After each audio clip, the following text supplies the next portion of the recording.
basketball guys, we have news. Let's go to more news from the Golden State Warriors. But before that, don't forget to subscribe to the channel and leave your like. The Warriors want to sign players who fit in with the squad, and at the moment the squad is guaranteed to have defenders and great scorers. Defensive players will also be welcome. Warriors chasing big star. The Golden State Warriors are expected to make changes during the summer.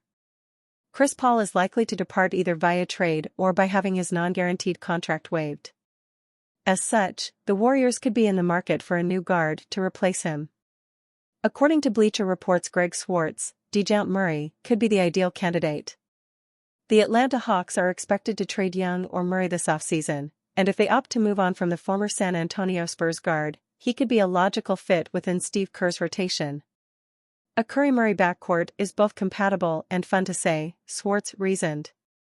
The latter would function as the point guard in this scenario on offense while defending the opponent's shooting guard. Curry would still get to defend the smaller backcourt opponent and focus more on shooting, always a good thing for him, and less on making plays for others.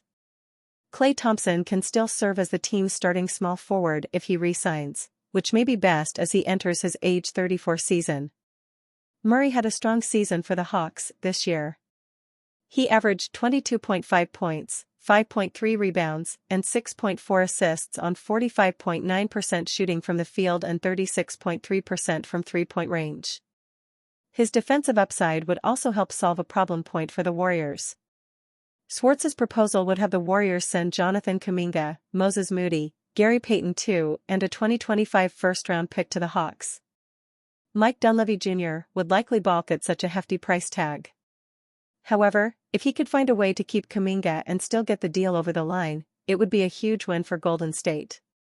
Given the ending to the Warriors season, it will be interesting to see how they approach the summer. Warriors lose first-round pick after lottery draw. Golden State had a small chance of keeping their pick. It jumped into the top 4. It did not. The Golden State Warriors could have kept their first-round pick this year if they'd moved up from number 14 to number 4. But like so many rebounds, Klay Thompson fadeaways, and Draymond Green fast break passes this season, the balls did not bounce their way. This year's pick was originally traded to the Memphis Grizzlies in the summer of 2019, when the Warriors had to get rid of Andre Iguodala and his $16 million contract because the D'Angelo Russell sign-and-trade hard capped them. The move allowed the team to later trade for Andrew Wiggins and the draft pick that became Jonathan Kuminga. It also set off a long-running feud between Dylan Brooke, Ja Morant, and the rest of the Memphis dynasty, which so far has won a single playoff series. Now that this draft pick has conveyed, the Warriors are free to trade first-rounders in 2026 and 2028 without violating the Stepien rule. The 2024 draft is not considered the strongest crop of players, not that the Warriors seem inclined toward adding a young developmental player anyway, especially at the guaranteed money of a high first-rounder.